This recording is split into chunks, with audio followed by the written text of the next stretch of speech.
Les élites, les hyper-élites, ont une religion, c'est le satanisme. Et ces gens ont comme optique réellement de détruire l'humanité. Les médias traditionnels, tout ce qui est dit, tout est faux. Moi, je suis ni contre les chambregards, je dis prouvez-moi que je vous dis. Il y a un réseau pédophile géant qui alimente les plus puissants de ce monde. Je pense sincèrement que ceux qui tombent dans le complotisme, soit c'est des sociopathes, soit c'est des psychopathes. Le chaos et la barbarie seront la norme des prochaines années, juste avant l'installation définitive du nouvel ordre mondial.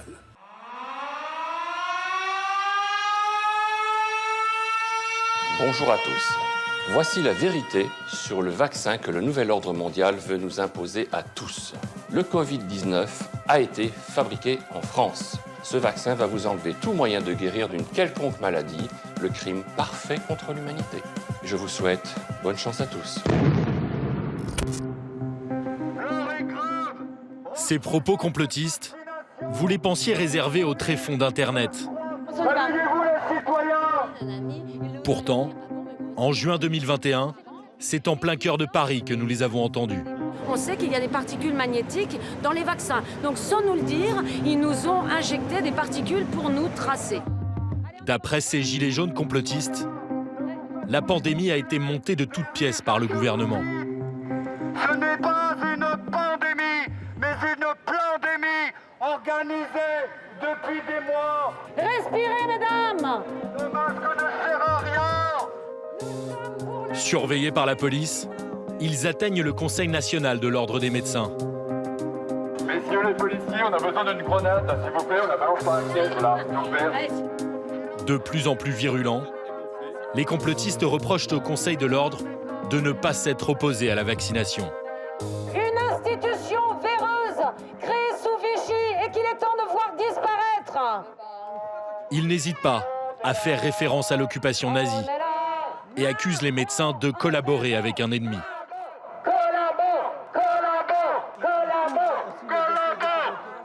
L'ennemi, d'après ces complotistes, c'est un groupe de personnes puissantes et maléfiques qui chercheraient à nous exterminer.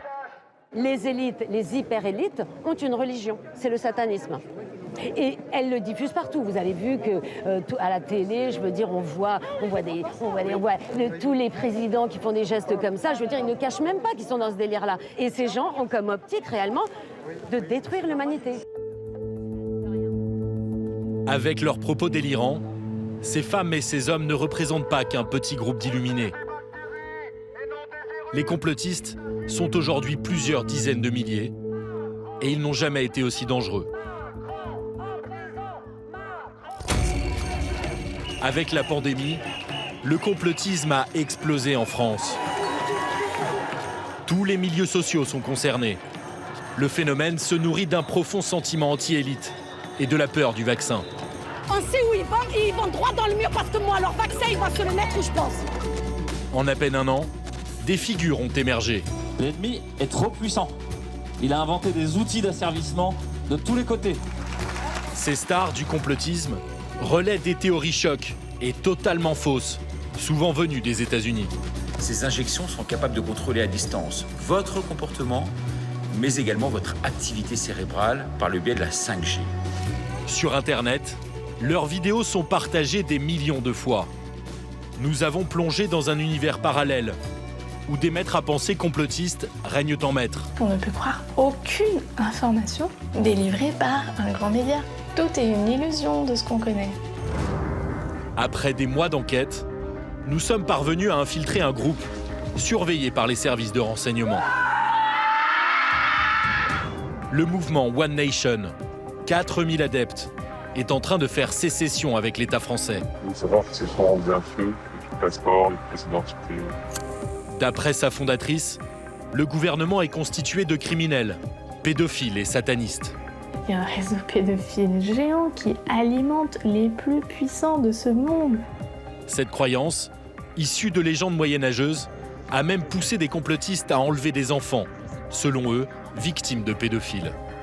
Nous, on jouait dans la cour qui est là-bas. C'était le jour J du kidnapping. Aujourd'hui, les complotistes passent à l'acte. En décembre 2020, un homme surarmé fait un carnage et tue 3 gendarmes dans le centre de la France. C'est une véritable scène de guerre. Des centaines et des centaines de douilles.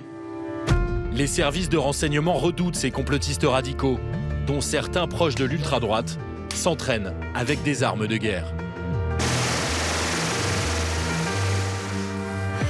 Dans les Pyrénées-Orientales, nous avons passé plusieurs jours avec un groupe qui se prépare à l'effondrement. C'est bien les armes, mais après, il faut se constituer les communautés. Leurs discours complotistes, xénophobes et antisémites, sont glaçants. Moi, je suis ni pour ni contre les chambres à gaz. Je dis, prouvez-moi que je vous dis. En octobre 2021, les autorités ont déjoué 2 projets d'action violente menés par des complotistes. La justice s'attaque désormais au phénomène. Enquête sur la menace complotiste et ces Français dont l'œil déforme la réalité.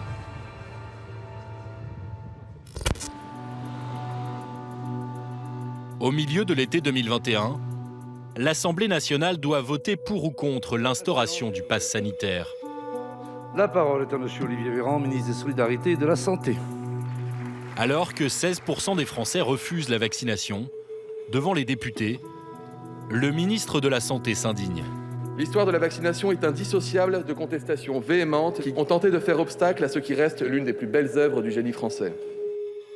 Olivier Véran pointe tout particulièrement la frange complotiste des anti-vaccins.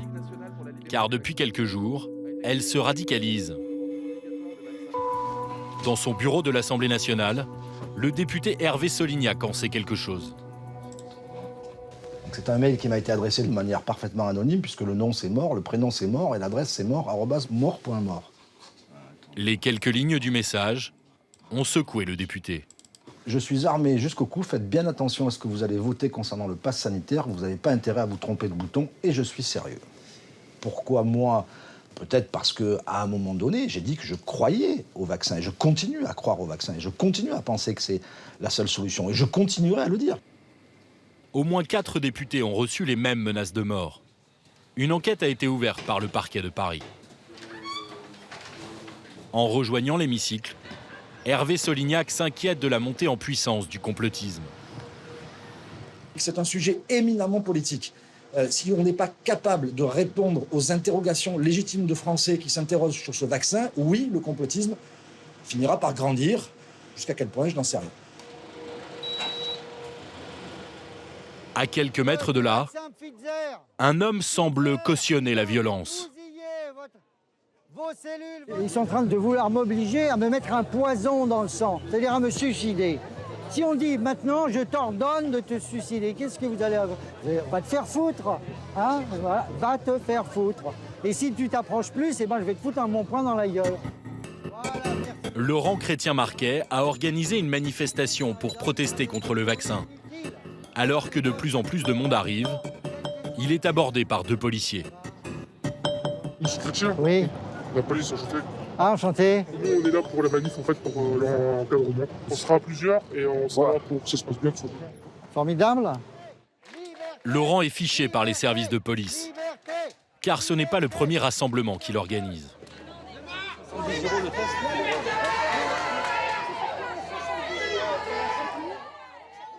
À chaque fois, ses propos dépassent la seule question du vaccin.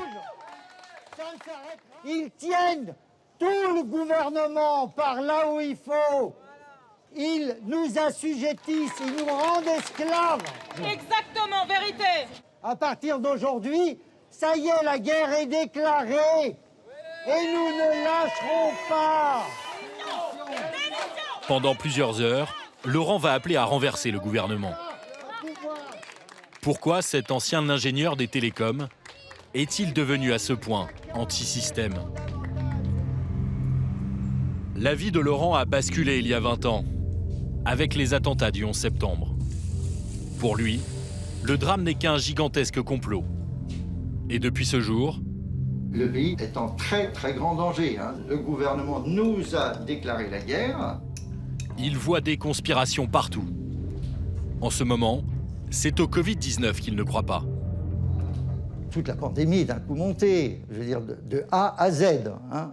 Voilà, je veux dire, tout est fait, planifié. Ce vaccin, il est imposé pour des raisons financières, uniquement financières. Le vaccin ne vaut rien. Il ne sert absolument à rien. À qui profite le crime? Voilà. Qui gagne, voilà, à ce qu'il y ait cette pandémie? Réponse d'après Laurent, l'industrie pharmaceutique.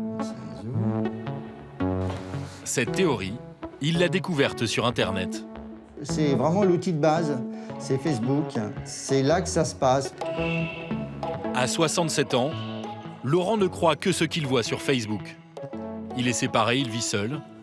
Il ne lit plus les journaux et ne regarde pas la télévision. Les médias traditionnels, tout ce qui est dit, tout est faux. Quand vous lisez quelque chose sur Facebook, vous êtes sûr que c'est vrai? Oui. Oui. On a, de toute façon, quand quelque chose est faux, on le voit tout de suite. Sur ces groupes Facebook, les mesures sanitaires sont assimilées à du fascisme. C'est un appel au boycott qui symbolise le refus de se soumettre au pass sanitaire pour faire ses courses, pour aller au resto, pour vivre. Laurent, comme beaucoup de complotistes, fait la comparaison avec la Seconde Guerre mondiale. C'est Ausweis, voilà, papier, bitin, voilà, et si vous n'avez pas les papiers, Verboten. Les Allemands n'ont pas fait pire. Pendant ce temps, dans l'hémicycle, Vous laissez les orateurs s'exprimer que dans le calme. Face à cette pandémie, nous n'avons que de mauvaises solutions. le pass sanitaire est finalement adopté. La seule vraie bonne réponse est la vaccination. Merci, chers collègues. Et partout en France, le complotisme va se répandre, comme un virus. Un mois plus tôt, un rassemblement inquiétant se tenait déjà à côté d'Avignon. À l'entrée, encore une comparaison douteuse avec la Seconde Guerre mondiale. Et à l'intérieur, une vingtaine de stands qui promettent de dire la vérité sur la pandémie et le vaccin. C'est scandaleux, mais qui ça scandalise? Nous.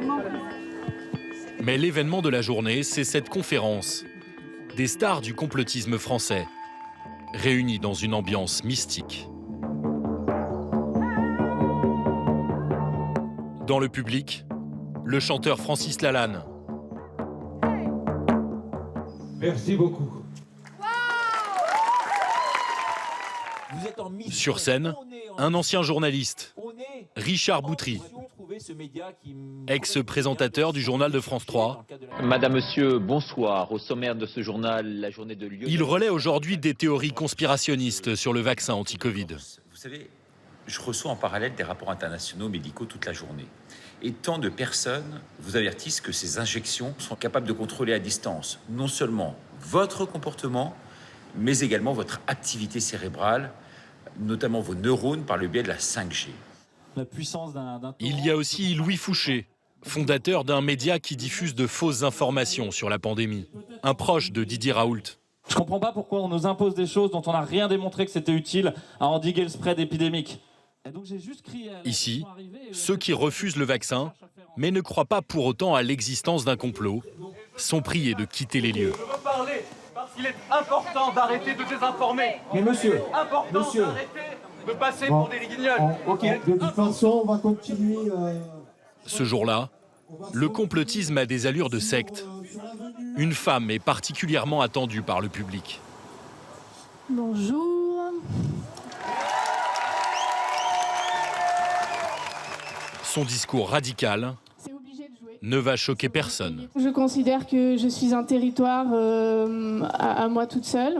Donc je fais sécession avec le territoire majoritaire qui est la République française, qui m'impose des choses auxquelles je ne consens pas. À sa sortie de scène, nous tentons de l'approcher. À plusieurs reprises, elle tourne le dos à notre caméra et finalement refuse de nous parler. On peut arrêter de filmer, s'il vous plaît? C'est bon là. Ici, tout le monde semble vouloir la protéger. Qui est cette femme? Pour le savoir, nous plongeons dans la complosphère. Sur Internet, elle ne se cache pas, bien au contraire. La voici, Alice Pazalmar, 34 ans. une ancienne infirmière. Coucou. J'ai choisi de m'appeler Alice. Et je suis, comme toi, une étincelle unique et indispensable du cosmos. Elle poste des vidéos depuis 3 ans, mais c'est avec la pandémie que sa popularité explose. Aujourd'hui, presque 35 000 personnes sont abonnées à sa chaîne YouTube. Elle cumule plus d'1,5 million de vues. En juin dernier, elle brûle son passeport et appelle à faire sécession avec l'État français. Je refuse de reconnaître cette autorité illégitime. Alice Paz-Almar est persuadée que nous vivons tous au cœur d'une gigantesque manipulation. D'après elle, la pandémie n'est qu'une illusion. On ne peut croire aucune information délivrée par un grand média. Vous imaginez bien que les gros financiers derrière les médias, ils ont bien quelques millions à dépenser pour acheter des acteurs, des blouses, un morceau d'hôpital et on te filme ce qu'on veut, ce qu'ils veulent. Tout ça, c'est un montage au sens de montage vidéo. Tout est une illusion de ce qu'on connaît. Pour diffuser sa pensée complotiste, la jeune femme a fondé un mouvement baptisé One Nation. Le groupe existe depuis 2 ans. Sur la messagerie cryptée Telegram, il réunit près de 4000 personnes. En nous faisant passer pour un adepte, nous contactons Alice Paz-Almar.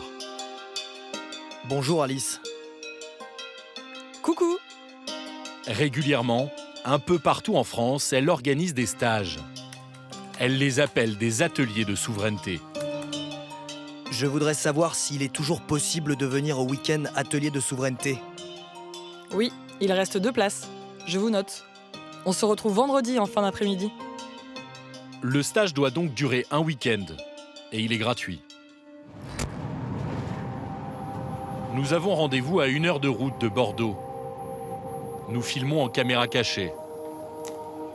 Le stage va se dérouler ici, au milieu d'une forêt, dans ce gîte, prêté par son propriétaire. Alice Paz-Almar nous accueille. Bonjour, bonjour. Bienvenue. Merci. Dans la salle, 22 membres de One Nation, autant d'hommes que de femmes. Ils ont entre 25 et 70 ans. Il y a même des enfants. Alice se lance dans un monologue profondément anti-système. Il n'y a pas de mode d'emploi pour sortir de la République française. C'est interdit de prôner la dissidence, hein, c'est interdit. Voilà, j'ai découvert qu'il existait un outrage à drapeau. Tu sais, c'est des violations graves aux yeux de la République. Voilà, moi je fais tout ça et je suis en liberté. Le discours se termine par une séance de méditation. Pour ces membres de One Nation, c'était la première rencontre avec Alice. À l'extérieur, nous abordons un jeune homme. T'es venu tout seul? Ouais. Il est âgé d'une 30aine d'années. C'est un surfeur. Le discours d'Alice et surtout sa démarche l'ont séduit. Moi j'ai toujours été hors système, je resté depuis 9 ans, et je voyage à l'étranger. Ouais, pour l'arnaque, tu vois, donner la moitié de son temps à l'État finalement. Et du coup ça me parle beaucoup, tu vois, qu'il arrive à faire ça et au final il se passe pas grand chose, tu sais. Des conséquences négatives, dramatiques.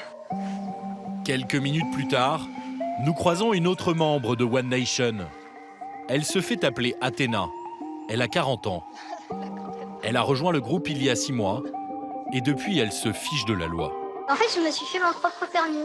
Je roule plus avec aucun papier. Moi, je me suis fait un permis limité, donc c'est un permis qui me permet de tout faire. Voilà. Tu vas aller le chercher? Ouais, bah, j'aimerais bien le voir aussi, ouais. Sur un simple morceau de papier, à main levée, elle a écrit son nom et sa date de naissance. Ah, tu as fait vraiment de toi-même, quoi. Athéna. Ah ouais, plastifié. D'un jour à l'autre, tu t'es dit, paf, je vais faire ça. Oui, ouais, c'est ça. J'ai mon papier rose, j'en veux plus. Se fabriquer de faux documents, la pratique est courante chez One Nation. Les adeptes appellent ces papiers leur carte d'être humain. Ce mode de vie complètement à la marge, c'est ce que prône Alice Paz-Almar. Depuis 2 ans, elle vit dans ce fourgon, sur les routes, seule avec ses 2 enfants. Tout ce... Ouais. Et avant, j'avais un canapé là. qui faisait gris, puis j'ai fait ça cet hiver-là. Son van est aménagé, pourtant il n'est pas homologué. Il n'a même pas de plaque d'immatriculation légale. Je peux pas dormir dans la largeur parce que je suis trop grande. Ouais. Je dors dans la longueur. Il est long, tu peux pas avoir plus long. Tu peux avoir plus haut par contre. Toutes les ouvertures et tout, c'est difficile. Une fois que t'as ça, franchement, c'est trop bien. Hein. Alice fait grandir ses enfants en dehors du système. Ils ne suivent aucun enseignement. Et tes enfants, ils sont pas scolarisés? C'est toi qui leur apprends tout? Ouais, c'est eux qui apprennent en fait. Je veux qu'ils apprennent pas ce que nous on a appris, c'est-à-dire être formatés, à apprendre en fonction de l'extérieur. Je veux qu'ils soient leur propre référence, quoi. L'autre jour, il arrive, il me dit « Maman, 3 x 2, ça fait 6. » Tu es là? Oui. Il connaît les multiplications. Je lui ai pas dit on s'assoit, on fait des multiplications, quoi. Une vie dans l'illégalité, une défiance permanente envers les autorités. La police, elle t'a déjà contrôlé quand tu étais dedans avec tes enfants? Ouais, ils m'ont arrêté à un rond-point. Eux, ils dormaient à l'arrière. Le jour, on a croisé les gendarmes, il est parti en courant, et il a dit « Maman !» Il est parti tout là-bas. Comme Alice, de plus en plus de membres de One Nation retirent leurs enfants de l'école. Il y a 2 mois, la gendarmerie a même été alertée sur un projet d'éducation alternative, monté par le groupe. Le lendemain matin, réveil aux aurores. Vers quoi là? Alice nous emmène tous à l'ombre d'un grand arbre. Voilà, il y en a qui peuvent être sharp dans la barre. Par la voix, à la manière d'une chamane, elle lance une séance de méditation pleine de surprises. Il y a un animal à l'intérieur, il y a un animal qui tourne en rond, qui semble s'étonner en cage, un animal blessé, monter, il a besoin de s'exprimer. Les membres de One Nation commencent à pousser des grognements. En quelques minutes, le ton monte.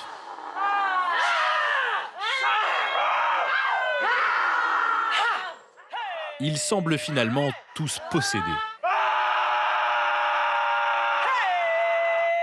Au centre, Alice reste de marbre.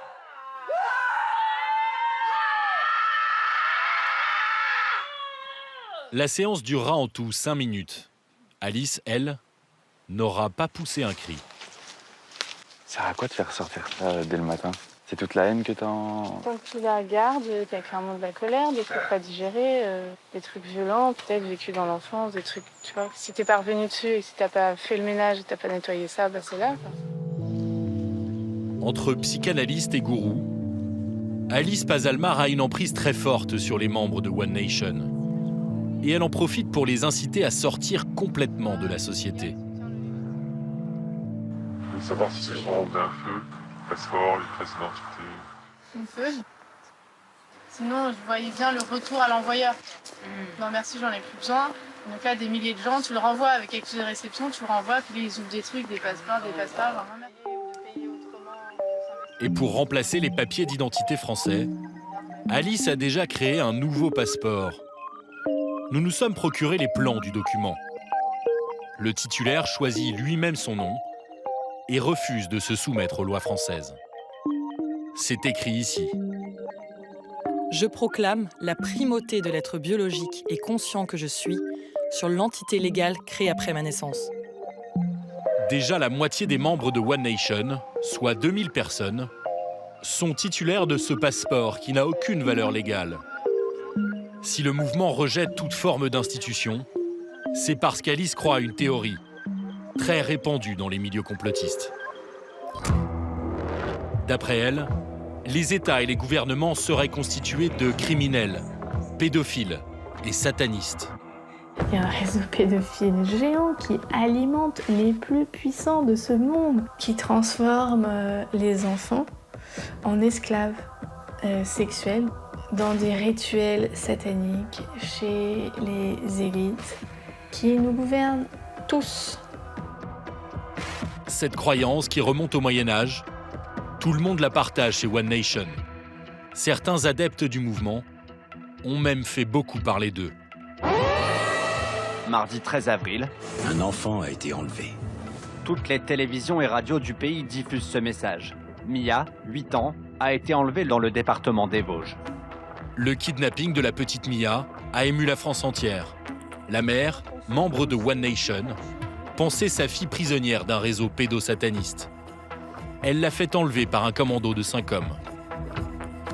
Les adeptes de One Nation sont donc en lien avec des individus dangereux, malgré leurs airs de baba cool, inoffensifs.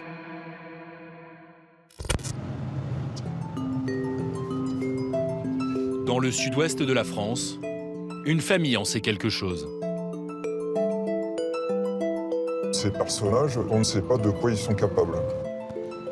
Terrorisés par les complotistes, Jérôme le père et Laetitia sa fille n'acceptent de témoigner qu'à visage caché. Il y a une crainte qu'un barjot vienne à la maison pour m'agresser, pour enlever les enfants. J'ai eu peur. Quand je marchais dans la rue, je regardais derrière moi, on devient psychopathe, quoi. Tout commence en décembre 2008. Alors que la famille mène une vie tranquille, du jour au lendemain, sans aucune explication, Jérôme est injustement accusé par sa femme Sandrine d'avoir commis un crime odieux sur ses enfants. Son accusation, c'est que ma famille serait incestueuse et pédophile depuis des générations, qu'on aurait des relations avec des hommes politiques, la gendarmerie, les juges, les avocats. Elle estime qu'on fait partie de ce réseau pédophile. À l'époque, Laetitia a 8 ans et ses 2 frères sont encore plus jeunes. La plainte déposée par Sandrine est rapidement classée sans suite. Mais un matin de décembre, la mère s'enfuit avec ses 3 enfants. On est parti dans une espèce de communauté végane, anti-consommation, un truc chelou encore là. Dès qu'il y avait des voitures qu'on connaissait pas qui commençaient à s'arrêter ou quoi, on se cachait. Après 2 ans et demi de cavale, la mère est arrêtée par hasard alors qu'elle fait du stop.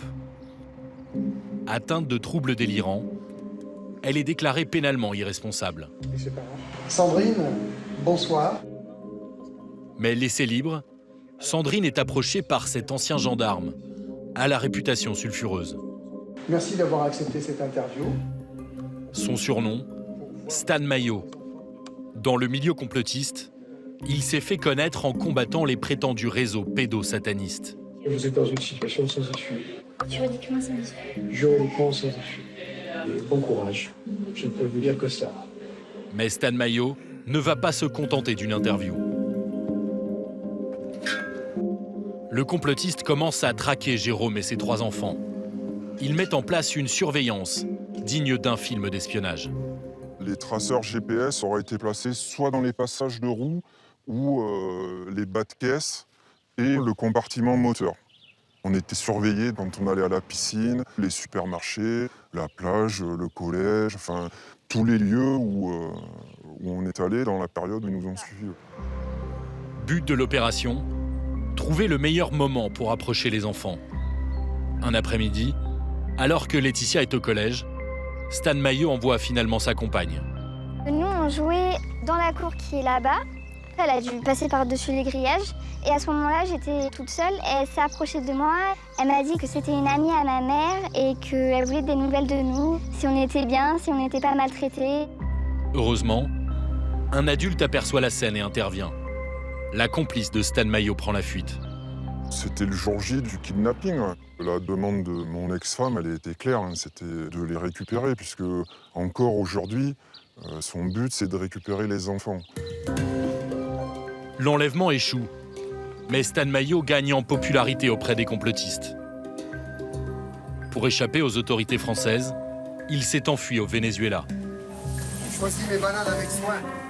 Avec sa compagne Jeannette, il joue les touristes et nargue la justice. Sur YouTube, cette vidéo de leur cavale cumule plus de 16 000 vues. C'est un peu comme les marchés aux puces chez nous en France. Pendant ce temps, Sandrine, la mère, est condamnée à 6 mois de prison avec sursis et n'a plus le droit d'approcher ses enfants. Elle lance alors un appel. Mes enfants sont en train d'être détruits intérieurement. J'ai besoin de vous tous. Aidez-moi. Début 2020, sur la messagerie cryptée du groupe One Nation, nous retrouvons sa trace. Sandrine se fait désormais appeler Sangavi et Alice Pazalmar, en personne, lui adresse son soutien. Coucou, je reviens pour que la vraie justice soit faite et pour accompagner Sangavi. Ces enfants sont prisonniers des réseaux pédocriminels depuis 9 ans. En janvier dernier, alors qu'elle n'a pas le droit de les approcher, Sandrine tente une nouvelle fois d'enlever ses enfants. Devant la maison familiale, elle est stoppée par des gendarmes. Bonjour, Sandrine. Non, Sangavi. Qu'est-ce que vous faites là? J'attends mes enfants. C'est un membre de One Nation qui filme la scène. Et comme tous les adeptes du mouvement, Sandrine ne reconnaît pas l'État français. Pas intervenir comme ça, et vous avez juste à me donner des explications pourquoi il n'y a pas mes enfants. On n'a pas du tout à se soumettre à vos obligations. Non. On est quand même une nation, on est un peuple d'êtres humains. Ça, c'est votre avis. Oui, mais c'est pas la vie générale et c'est pas la vie qui prédomine. Après, vous êtes sur le sol français, donc vous êtes soumis à la loi française. Confrontés à la réalité, les 2 membres de One Nation sont embarqués. Je ne suis pas soumis à votre système légal. Non, non, non, non. Sandrine est condamnée à 2 ans de prison ferme. Aujourd'hui, elle purge toujours sa peine. Le délire complotiste de One Nation a brisé la famille de Jérôme. Le père vit aujourd'hui avec le poids des accusations de son ex-femme. Ça a modifié mes rapports avec mes enfants et les enfants en général. Presque, je repousse pour éviter tout contact et toute possible accusation de pédophilie, d'attouchement, de tout ce que vous voulez. Sa fille Laetitia ne pardonnera jamais à sa mère de l'avoir manipulée. Moi, je m'en suis voulu. Au fond, je savais que c'était faux. J'arrêtais pas de lui dire en plus que je me souvenais de rien, que c'était pas vrai. Je lui en veux beaucoup et je pense que je pourrais pas passer au-dessus. Jérôme et sa famille essayent aujourd'hui de se reconstruire. Sur Internet, le père est toujours accusé d'être un pédosataniste. Mais les choses pourraient bien changer, car la justice s'attaque désormais aux complotistes. À quelques kilomètres de Vichy, dans l'Allier, nous avons retrouvé Jeannette, la compagne de Stan Mayo. Le couple avait fui au Venezuela. Extradé vers la France il y a 1 an, Stan Mayo est aujourd'hui présenté au juge. Beaucoup de gendarmes quand même, hein, pour un seul homme. Le complotiste est poursuivi pour plusieurs affaires. D'abord, la tentative d'enlèvement d'enfants. Ils vont rentrer et on ne le verra pas. Sa compagne est toujours persuadée que Jérôme, le père, est un pédosataniste. La fille dit « Non, mon père ne m'a jamais touché ». Elle ne se rappelle même plus, elle n'a plus de souvenirs. Rien du tout, c'est comme une page blanche. Ça part dans le subconscient, parce que c'est tellement insupportable d'avoir ça dans la conscience, donc ils vont le occulter, surtout s'ils sont obligés de vivre avec ces personnes-là. Mais Stan Mayo est aussi poursuivi dans une autre affaire. Le complotiste a tenté de se procurer des armes, car il est persuadé qu'une élite maléfique s'apprête à décimer la population. Ceci est un message de la résistance. La nouvelle résistance de France. Le chaos et la barbarie seront la norme des prochaines années, juste avant l'installation définitive du nouvel ordre mondial. Il ne faut plus participer à ce crime contre l'humanité. Dans son combat contre le nouvel ordre mondial, Stan Mayo a fédéré des complotistes partout en France. Ce jour-là, une dizaine a fait le déplacement. Ça va en pleine forme? Regarde. Bah, écoute-toi ça, ouais. J'arrive de Nice. Pour alimenter les sites complotistes, ils filment sans interruption. Pour eux, comme pour Jeannette, Stan Mayo est un lanceur d'alerte. Chaque citoyen est censé de dénoncer un crime en cours. Sinon, on peut être accusé pour ne pas le dénoncer. C'est notre devoir. Voilà, c'est tout ce qu'il a fait. Il a dénoncé ce crime en cours, ce crime contre l'humanité, aux gendarmes, aux autorités. Et il se trouve en tôle. D'après les services de renseignement, Stan Mayo risquait de mener une action violente. L'ancien gendarme encourt aujourd'hui plusieurs années de prison. Chérie! C'est Stan Mayo qui fait l'honneur de la gendarmerie. Quelques loups solitaires comme Stan Mayo composent aujourd'hui la frange violente du conspirationnisme. Mais il existe aussi un mouvement devenu en quelques années la principale formation complotiste de France. Égalité et réconciliation a été créée en 2007 par Alain Soral, un homme régulièrement condamné pour ses propos antisémites. Le site conspirationniste cumule plus de 3 millions de visites chaque mois. Il propose ce stage, intitulé « Au contact du réel ». La promesse d'un retour à la Terre, avec des activités en apparence bon enfant. Il est organisé par un homme qui se fait appeler le Vénérable Marco. Il pratique les arts martiaux et se présente comme un simple paysan. Marc, 50 ans, paysan, français, chef de famille. Chef de famille, je ne suis pas fasciste. Mais dans cette vidéo, il tient des propos xénophobes. Racaille d'eau, racaille d'en bas, même tarif. Viendra l'heure pour eux de retourner dans leur patrie. Les Kamel à Bab el-Oued, Emmanuel au Barça et les Meyer à Tel Aviv. Gentiment, mais fermement. Nous décidons d'infiltrer le stage. Le prix, 500 €, directement encaissé par la société Culture pour tous, détenue par Alain Soral. Le stage se déroule dans les Pyrénées. L'endroit est reculé, loin de tout village. Au bout d'1 heure de marche, nous arrivons à ce campement. Autour de la bâtisse principale, un terrain pour planter sa tente. Ça va ? Une petite dizaine de participants est déjà sur place. Uniquement des hommes. Bon, vous venez d'où sinon là, pour tout ça? Ça vient loin quoi. Paris. Paris. Grand Est. Ariège. C'est le Vénérable Marco qui présente l'objectif du stage. En réalité, une formation au survivalisme. L'idée, c'est de pratiquer certains savoir-faire, de retrouver un peu le contact avec des connaissances de base, qui sont souvent perdues dans le monde moderne, on va dire, et qui pourraient servir pour des personnes qui ont un projet de retour au rural. Donc ici, c'est un peu l'extrême. Très vite, il montre des signes de paranoïa. Juste après, excusez-moi, je reprends parce que là, c'est le travail. Il y a quelqu'un qui a un appareil Bluetooth, là. Oui. J'ai vu avec des écouteurs, c'est ça? Non. Non? Pas d'écouteurs. Il scrute son téléphone, car il a très peur des ondes. Même ici, au milieu de nulle part, il est persuadé d'être espionné. Toi, t'es S20. T'as coupé? Bah, normalement, non. Ces vérifications, Marco va les faire tout au long du stage. Parmi les participants, les profils sont très variés. Un étudiant, un chef d'entreprise, un informaticien. Il y a aussi ce militaire à la retraite, persuadé que la fin du monde est imminente. Je suis complètement appelé ça collapsologue. Ça risque de devenir violent, très violent et sauvage pendant un laps de temps indéterminé. C'est branché aux bases auto-militaires aussi. C'est l'occasion de prendre des contacts comme ça. Construire une base autonome durable, c'est l'obsession des survivalistes. Il s'agit d'un abri autosuffisant en eau et en nourriture, pour vivre en autarcie en cas de catastrophe. Pour cela, Marco a prévu une série d'ateliers. Module maçonnerie à la chaux. C'est plutôt des fondations qu'on va faire. Mais on va utiliser un mortier de chaux pour ça.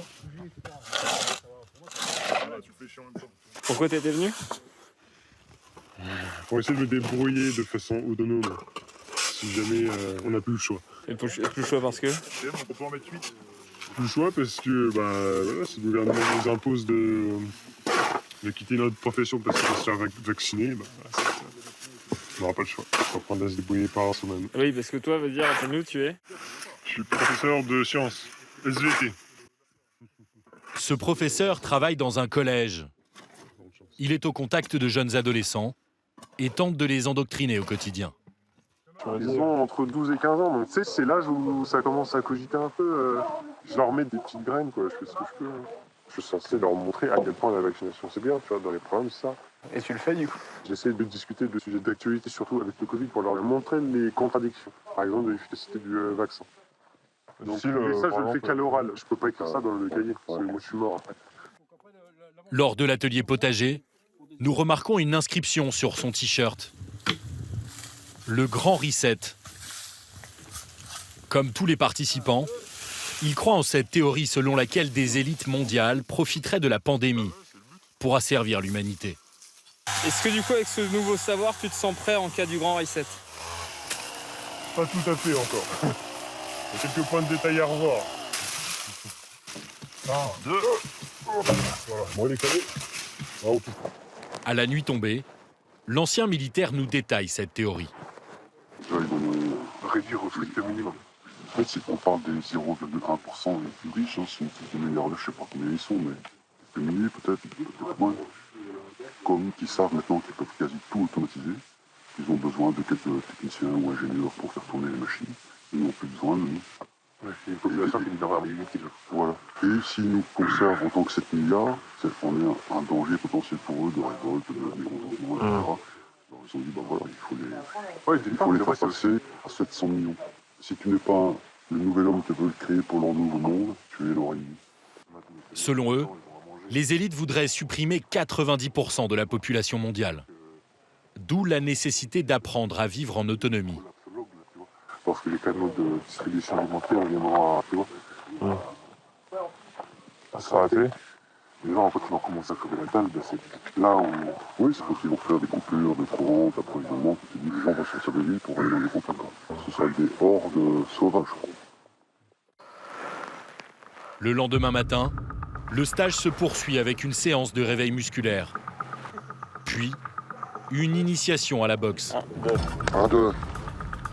1, 2. Ah, je sais pas trop fort, ça va. Non, très bon. Pas plus, par contre. Au petit déjeuner, nous engageons la discussion avec cet homme. Il est chauffeur routier en intérim. Tu te vois comme un complotiste? Bah moi je suis pas du tout complotiste, il y a des comploteurs qui complotent contre nous, mais ils complotent même plus parce que le plan est affiché pour celui qui fait les recherches par lui-même. Je complote en rien, moi je suis rien du tout. Je suis juste quelqu'un qui se renseigne. L'homme a sombré dans le conspirationnisme après les attentats commis par Al-Qaïda aux États-Unis. Ce qui s'est passé, c'est qu'après les attentats du 11 septembre, pas tout de suite après, mais un coup j'ai été dans un bar à côté de chez moi. C'est un mec qui m'a ouvert la voie, le patron du café, il me dit il y avait des explosifs.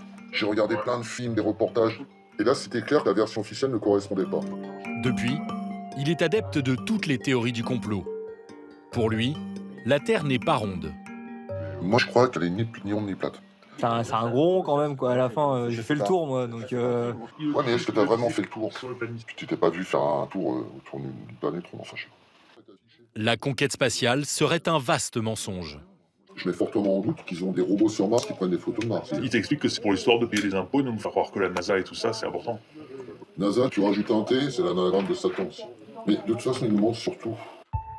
Si certaines croyances prêtent à sourire, d'autres sont profondément racistes et antisémites. Le soir, l'ancien militaire tient des propos négationnistes. Moi, je suis ni pour ni contre les chambres à gaz. Je dis, prouvez-moi qu'elles ont existé. Montrez-moi des photos qui ont été prises en 45, quand on a libéré les camps, les machins, les trucs. Il n'y a pas. Si tu t'attaques aux juifs, alors pouvoir, et tu remets en question la Shoah et les chambres à gaz, putain, tu prends un complot, là. Ces propos tombent sous le coup de la loi. Mais il ne s'arrête pas là. Selon lui, les Juifs auraient un plan secret pour dominer l'humanité. Ils auraient orchestré l'immigration maghrébine en Europe pour y déclencher une guerre de civilisation et profiter du chaos. Chez Tableau, dans les années 80, il n'y avait pas d'arabes, il n'y avait pas de crapulerie. Puis on a commencé à avoir 2-3 arabes à l'école. Puis en grandissant, j'ai commencé à avoir des problèmes avec eux simplement parce que je les regardais. Puis je me suis posé la question, pourquoi est-ce qu'on fait venir en Europe toute l'immigration maghrébine et pas les Blancs? Après là, je suis venu, je me suis dit, mais est-ce que ce sont les Russes qui sont derrière tout ça? Et puis je suis tombé sur OR, j'ai parlé des Juifs ouvertement, et j'ai dit, oh putain, c'est vrai que les Juifs, moi, c'était complètement abstrait, quoi. Parce qu'ils avançaient masqués, cachés, depuis 2000 ans, quoi. Alors pour se préparer, l'ancien militaire veut compléter son stock d'armes. Est-ce que t'as quoi? J'ai un 22 avec une lunette silencieuse. Et j'ai un vieux Enfield. Bon, moi c'est pas méfiant, je suis preneur. Ouais, le truc c'est que c'est bien les armes, mais après il faut se constituer des communautés, c'est-à-dire qu'il ne faut pas être seul. Il faut aussi constituer des unités locales territorialisées là, sur lesquelles voilà, on vous assurer de la sécurité de l'ensemble qui vit sur ces espaces-là. Parce que les armes c'est bien, mais quand t'es seul et puis qu'on passe à une horde, bah où t'es con, c'est bien débordé. Cette frange, radicale et raciste du complotisme, inquiète particulièrement les autorités. Car le 22 décembre 2020, l'un de ses membres fait un carnage dans le centre de la France. Il tue 3 gendarmes.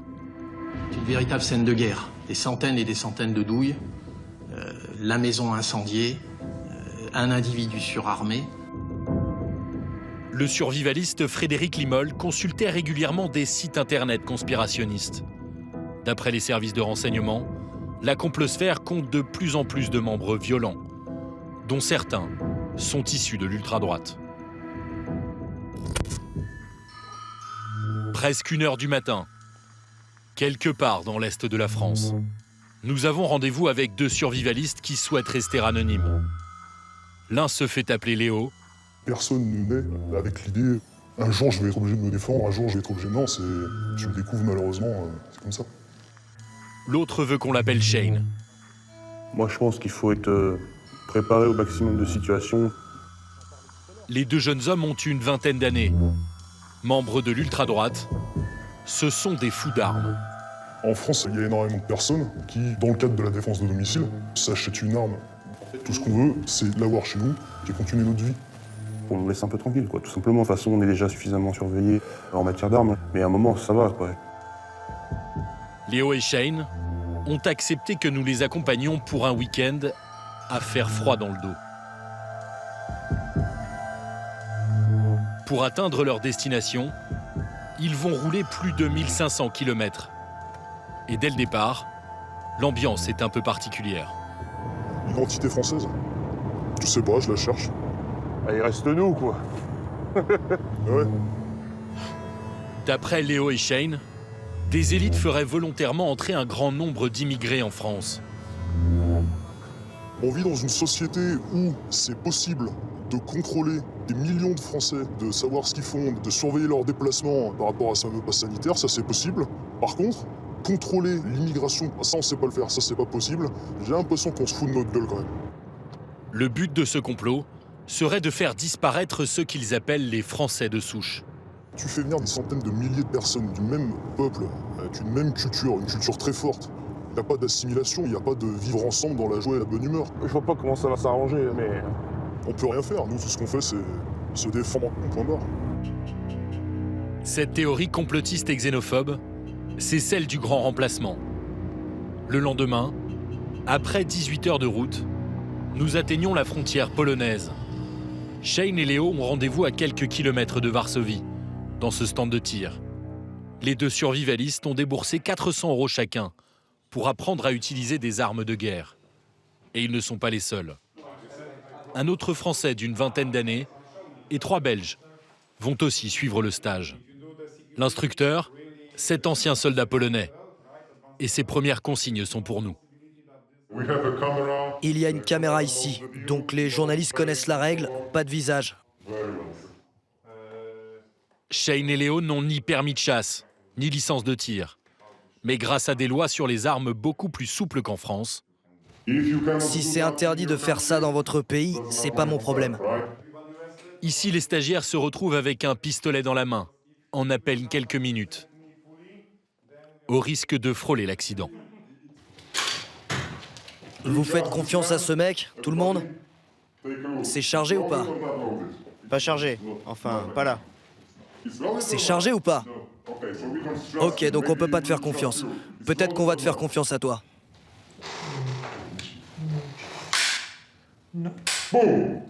Donc il est pas chargé. Le stage n'est pas une simple initiation aux armes. La formation est quasi militaire et l'instructeur donne le ton, immédiatement. Ok tout le monde, en position de pompe. Je dois, toujours, vérifier l'arme de l'instructeur. Ok? Chaque stagiaire a le droit à 200 cartouches.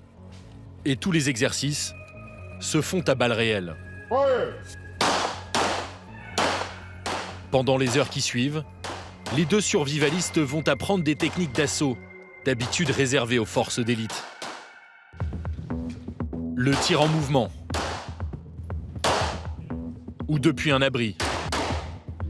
Comment tu tiens ton arme?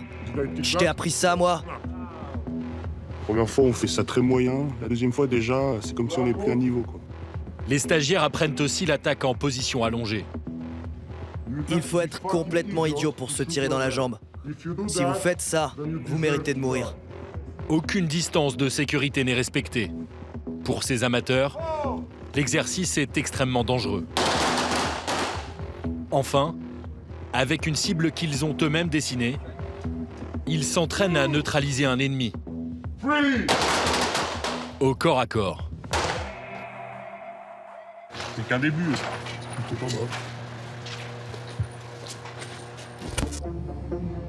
Installé à Varsovie depuis 2012, l'organisateur de ces stages plutôt musclés est un Français. Grégory Leroy, 34 ans, s'est rapidement fait un nom auprès des tireurs de l'ultra-droite. Je t'offre une nuit. Non, c'est par cash. Si tu fais virement, il y a plus la TVA. Cette année, ce businessman du tir de combat a formé 140 élèves. Une augmentation de 50% par rapport aux autres années. Tu peux regarder la vue. Grégory ne s'en cache pas. Il accueille les complotistes à bras ouverts. Cette parano, cette peur que tout s'effondre, ça les fait se préparer. Donc ils se cultivent, ils s'intéressent à plein de choses. Et on peut avoir des débats intéressants. Donc pour moi, c'est des gens intéressants. Donc les complotistes sont les bienvenus? Tout à fait. Les complotistes sont bienvenus à mes stages. Aucun problème. Grégory Leroy reprend même à son compte la théorie du grand remplacement. Les Français blancs, on va dire, vont progressivement être minoritaires, tout simplement parce que en observant les chiffres de la natalité, quoi. Pourtant, cette affirmation est fausse. D'après l'Institut national d'études démographiques, l'immigration contribue faiblement au taux de fécondité en France. Le lendemain, les stagiaires vont passer au niveau supérieur. L'instructeur met à leur disposition des fusils d'assaut. À table, les filles. Les stagiaires vont tirer en mode full automatique. C'est strictement illégal en France. Quand vous tirez, vous n'arrêtez pas. Vous videz le chargeur en un seul coup. Allez, à la russe, tape dessus. T'es prêt? Tout d'un coup. 60 cartouches, en à peine 3 secondes. Comment c'était? Plutôt rapide, hein? Shane, lui, va tirer avec un AK-47, l'arme utilisée par les terroristes lors des attentats du 13 novembre. Là, tu peux pas filmer, ça, je suis désolé, mais tu dois couper ta caméra. Grégory nous empêche de filmer, car pour les stagiaires, tirer avec ce calibre est illégal. Je comprends au Bataclan ce qu'ils ont pris là, tu vois. Donc c'est assez violent, quoi. C'était ça? Bah ouais, c'est ça. Avec son stage, Grégory Leroy risque de former des gens violents, qui seraient ensuite capables de mener une attaque armée. Mais il minimise le danger. La probabilité est tellement faible, elle existe évidemment, mais elle est tellement faible. Mais c'est comme une voiture, je veux dire, demain, tu loues une bagnole, tu peux donner un coup de volant, et là pourtant tout le monde roule en voiture, quoi. Tu vois, la circulation continue, et bien de temps en temps, tu as quelqu'un qui pète un plomb et écrase, voilà, quoi, tu vois. Selon nos informations, Grégory et son stage sont surveillés par la DGSI. Pour Shane et Léo, c'est l'heure du retour. Alors la suite du programme, c'est... Il n'y a pas que des bons côtés quand on part en vacances, ça c'est malheureux, mais 17 heures de route. Mais bon, ça les vaut. En France, il y aurait plus de 15 millions d'armes en circulation, dont la majorité détenues illégalement. Si certains complotistes se radicalisent, d'autres reviennent à la réalité. Dans le nord de la France, Sylvaine a cru pendant des années aux théories du complot. Ce qui était compliqué, c'est le vécu avec mon ex. À chaque fois qu'on voyait des traînées d'avions, il criait chemtrail, chemtrail et des chemtrails. Les chemtrails, une théorie selon laquelle les traînées blanches des avions seraient des produits chimiques délibérément déversés par les gouvernements. On va l'attendre là. En réalité, il ne s'agit que de condensation. Mon fils. Le fils de Sylvaine est né d'une précédente relation. Mais lui aussi a subi l'obsession complotiste de son ex-compagnon. C'était ça que tu faisais? En parlant, hein, il ne faisait pas exprès. Il vous disait qu'il pensait que c'était quoi, Cécile? Que mon fils était un sataniste. Parce qu'il faisait les gestes. Sylvaine a rencontré son ex sur Internet, à un moment de sa vie où elle était psychologiquement fragile. D'après elle, cette détresse est un trait commun à beaucoup de conspirationnistes. Je pense sincèrement que ceux qui tombent dans le complotisme ne sont pas équilibrés. Ils ont soit, comme moi, de la dépression, pour X raisons de leur vie, il s'est passé quelque chose. Soit ils ont une pathologie psychiatrique plus importante, ou soit c'est des sociopathes, soit c'est des psychopathes. Les propos du compagnon de Sylvaine sont de plus en plus violents. Il dit vouloir se procurer une arme pour tuer ce qu'il appelle les pédosatanistes. C'était en 2018. Et dernièrement, c'était qu'ils voulaient tuer des collabos nazis à masque, c'est-à-dire nous. Quand il faisait ses crises ou qu'il parlait en criant, ça me faisait un peu peur parce que on aurait dit qu'il parlait avec un fantôme. Il y a 6 mois, à bout, Sylvaine finit par quitter son compagnon et abandonne ses croyances. Comme dans une secte, elle se met toute son ancienne communauté à dos. En fait, ils croient qu'on s'est fait avoir par l'élite sataniste. Et qu'est-ce qu'ils font? Ils nous jettent. Ils nous rejettent méchamment. On est bloqués de tous les côtés. Et puis, on est vu comme la bête noire, quoi.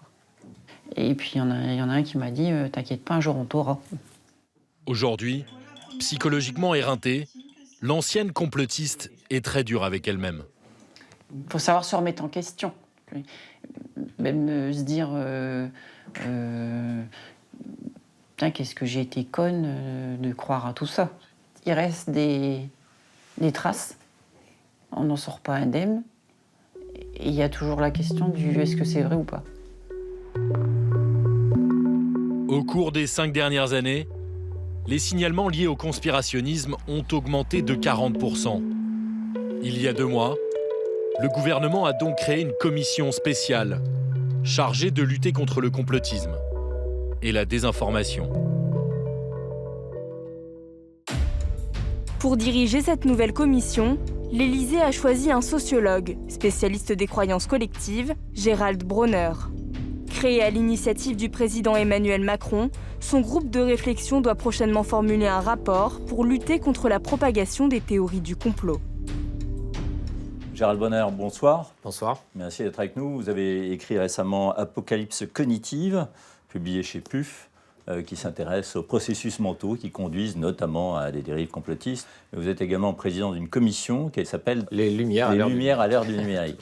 Alors, vous vous intéressez évidemment aux faces sombres de cette ère du numérique et des comportements sur les réseaux sociaux.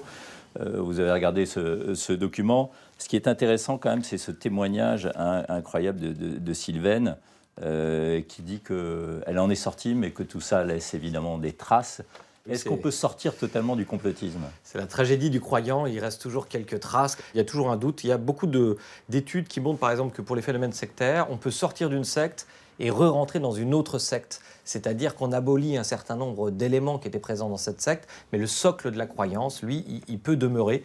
Et c'est le cas aussi pour certains conspirationnistes, bien sûr. Mais donc, est-ce qu'il y a des prédispositions de caractère ou mentales? Oui, alors il y a effectivement un certain nombre de variables qui prédisent que vous avez plus de chances de verser dans le conspirationnisme que d'autres personnes. La caractéristique, souvent dans les sectes, c'est des gens qui ont un niveau d'études supérieur à la moyenne nationale, mais qui ont un peu raté leur vie. Donc en fait, c'est le taux de frustration relative. Et donc voilà, il y a cet écart entre ce à quoi j'aspire, je pensais avoir droit, et ce que la vie m'a donné. Et cet écart-là provoque une sorte de rage sociale qui vous conduit à des récits alternatifs. Mais ce qu'il faut dire, et ce qui est, je crois, le plus important, c'est que nous pouvons tous basculer dans la croyance en général et dans les croyances conspirationnistes en particulier. Il ne faut pas croire du tout que les conspirationnistes sont fous. Dans certains cas, ils le sont, mais ce n'est pas du tout un trait général. Mais c'est ce que vous développez dans votre livre Apocalypse cognitive, qu'on a plus de temps de cerveau disponible pour réfléchir, pour se cultiver. Et malheureusement, c'est un paradoxe de l'époque, on n'a jamais été aussi, semble-t-il, attiré par ces dérives complotistes et par ces solutions simplistes. Ben oui, c'est ça, plus de disponibilité mentale et plus d'informations disponibles. On aurait dit que dans cette équation, on allait aboutir vers une société de la connaissance, des Lumières précisément, mais ce n'est pas tout à fait ce qui se produit. Et ce qu'on est en train de découvrir, c'est que la rationalité et les propositions de la science en particulier ne sont pas toujours les plus compétitives. Un certain nombre de propositions, comme le conspirationnisme, en effet, nous proposent d'expliquer le monde de façon simpliste, souvent en le rapportant à une seule cause, à un seul groupe malveillant. Mais c'est la peur qui déclenche cela, ce besoin d'explications simplistes? La peur, la frustration, la colère, l'indignation que nous pouvons ressentir face au hasard, par exemple. Le surgissement de la pandémie, nous sommes tous posé la question, d'où vient-elle? Est-ce qu'il n'y a pas quand même des responsables là-dedans? Est-ce qu'il n'y a pas une erreur humaine? Vous voyez bien que nous avons une tentation de réclamer au réel des explications, mais quand deux événements surviennent ensemble, quand il y a une corrélation, ça ne veut pas forcément dire qu'il y a une causalité. Par exemple, le développement de la 5G et la pandémie, mais ça ne veut pas dire qu'il y a forcément un lien entre les deux, ça n'a pas de sens. Et notre cerveau a beaucoup de mal à faire une place au hasard. Alors le complotisme sont des théories qui ont toujours existé finalement, avant même la Révolution. Bien sûr, ce n'est pas la modernité, notre contemporanéité qui a inventé les théories du complot, mais disons que ces théories du complot trouvent à s'exprimer de façon très puissante dans la configuration, je dirais technologique, qui est la nôtre, celle des réseaux sociaux, où tout le monde peut proposer sa théorie sur tout, de dire que jusqu'à présent, ce qu'on nous disait de l'histoire, de l'actualité est faux, que la vérité se cache ailleurs, comme on disait dans une série télé célèbre des années 90. Alors c'est vrai, le droit au doute, ça existe, c'est fondamental en démocratie, mais ce qu'on fait normalement dans le journalisme, et en particulier dans la science par ailleurs, c'est que tout droit s'accompagne de devoirs, c'est-à-dire qu'on pratique des comparaisons, on va pratiquer l'échantillon témoin, les protocoles en double aveugle en médecine, pour essayer d'administrer la preuve. Les conspirationnistes, eux, ne pratiquent pas comme ça. C'est-à-dire qu'ils ont déjà une théorie et ils vont chercher dans le réel des éléments qui vont confirmer cette théorie et ils vont trouver des centaines d'arguments. C'est ce que j'appelle des millefeuilles argumentatifs. Par exemple, pour Charlie Hebdo, vous vous rappelez sans doute qu'il y a beaucoup de théories du complot qui ont apparu. Bien, le jour même des attentats, il y avait déjà plus de 20 arguments en faveur de la théorie du complot. 4 jours après, il y en avait plus de 100. Et rappelez-vous que cette théorie, elle a apparu donc dans l'heure. Alors que, par exemple, pour le 11 septembre, pour d'autres théories précédentes, il fallait au moins un mois pour voir un récit alternatif apparaître. Donc ce que notre contemporanéité apporte aussi, c'est, je dirais, qu'ils vont plus vite que jamais. Alors, est-ce qu'il n'y a pas aussi un phénomène de récompense, un sentiment de contrôler un événement qui vous échappe? Oui, il y a une satisfaction intellectuelle forte. Même quand on fait de la science, tout à coup, il y a des éléments qui paraissent disparates et on trouve une théorie qui permet de les relier. Donc, vous voyez, il y a un cousinage entre ce genre de découvertes. Il y a en effet une récompense psychologique. Puis, il n'y a pas que ça. Dans les réseaux sociaux aussi, les récompenses viennent de l'approbation des individus dans le monde numérique qui vous ressemblent, qui pensent comme vous et qui applaudissent à tout ce que vous pensez. Eh bien, ça dérègle en quelque sorte le calibrage social. C'est-à-dire que vous avez l'impression que, dans le fond, tout le monde pense comme vous. Alors, vous êtes intéressé, j'imagine, à travers les travaux de cette commission, aux jeunes. Oui. Il paraît qu'ils sont plus perméables, dit-on en tout cas, à ces théories complotistes. Les jeunes, en général, s'informent plus que les autres classes d'âge sur les réseaux sociaux et ils ont tendance à y croire plus que les autres classes d'âge, tout simplement parce que les croyances sont aussi fondées sur un mécanisme d'affiliation. C'est-à-dire que vous avez tendance à croire vos amis, vos proches, mais malheureusement, ce type de mécanisme d'affiliation dérape dans le cadre des réseaux sociaux parce qu'on a l'impression d'être entouré d'amis. Sur Facebook, vous avez des amis, vous en avez des centaines. La plupart, vous ne les connaissez pas, vous ne les avez pas rencontrés. Mais malgré tout, encore une fois, leur approbation ou ce qu'ils disent a plus de chances de vous convaincre qu'une proposition que peut-être parfois vous entendez dans les médias. Pour lutter contre ces phénomènes et ces dérives, j'imagine que l'éducation nationale peut jouer un rôle clé. Qu'est-ce que vous comptez préconiser dans ce domaine? Fondamental, le rôle de l'éducation nationale dans cette affaire. Alors, je pense qu'une des grandes causes nationales doit être maintenant la défense de l'esprit critique, c'est-à-dire penser sa propre pensée. Apprendre aux enfants à cultiver le scepticisme. Voilà, le scepticisme méthodique, pas douter de tout. Douter avec méthode, comme le faisait Descartes. Sauf qu'avec la pandémie et dans cette communication gouvernementale, il faudrait justement introduire davantage le « je ne suis pas sûr, je ne sais pas ».